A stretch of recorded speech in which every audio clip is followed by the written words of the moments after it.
राजस्थान में भगवान श्री कृष्ण के एक दयालु भक्त थे, नाम था रमेश चंद्र। उनकी दवाइयों की दुकान थी। उनकी दुकान में भगवान श्री कृष्ण की एक छोटी सी तस्वीर एक कोने में लगी थी। वे जब दुकान खोलते साफ सफाई के उपरांत हाथ धोकर नित्य भगवान की तस्वीर को साफ करते और बड़ी श्रद्धा से धूप इत्यादि दिखाते। उनका एक पुत्र भी था राकेश, जो अपनी पढ़ाई पूरी करके उनके ही साथ दुकान पर बैठा करता था।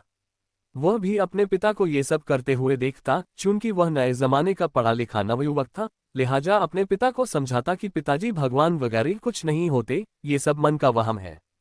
शास्त्र कहते हैं कि सूर्य अपने रथ पर ब्रह्मांड चक्कर लगाता है, जबकि विज्ञान ने सिद्ध कर दिया कि पृथ्वी सूर्य का चक्कर लगाती है। इस तरह से रोज विज्ञान के नए नए उदाहरण देकर बताता था कि ईश्वर नहीं है। पिता उसको स्नेह भरी दृष्टि से देखते और मुस्कुरा कर रह जाते। वो इस विषय पर तर्क वितर्क नहीं करना चाहते थे। समय बीतता गया, पिता बूढ़े हो गए थे। शायद वे जान गए थे कि अब उनका अंत समय निकट आ गया है। अतः एक दिन उन्होंने अपने बेटे से कहा, बेटा तुम ईश्वर को मानो या मत मानो, मेरे लिए यही बहुत है कि तुम एक मेहनती, दयालु और सच्चे इंसान हो। क्या तुम मेरा एक कहना मानोगे? बेटे ने कहा, कहिए ना पिताजी, जरूर मानूंगा। पिता ने कहा, बेटा मेरे जाने के बाद एक तो तुम दुकान में रेजी भगवान की इस तस्वीर को साफ करना, और दूसरा यदि कभी किसी परेशानी में फंस जाओ तो हाथ जोड़कर श्री कृष्ण से अपनी समस्या कह देना। बस मेरा इतना कहना मान लेना। बेटे ने स्वीकृति दे दी।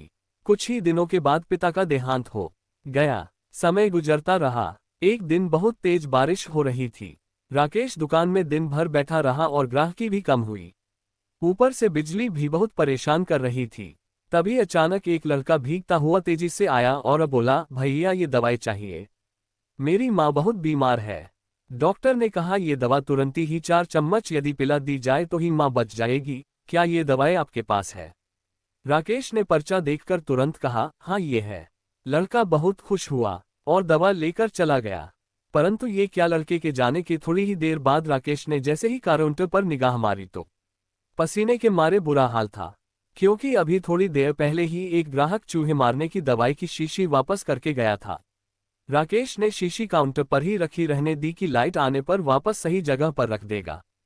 पर जो लड़का दवाई लेने आया था, वह अपनी शीशी की जगह चूहे मारने की दवाई वाली शीशी ले गया, और लड़का पढ़ा लिखा भी नहीं था।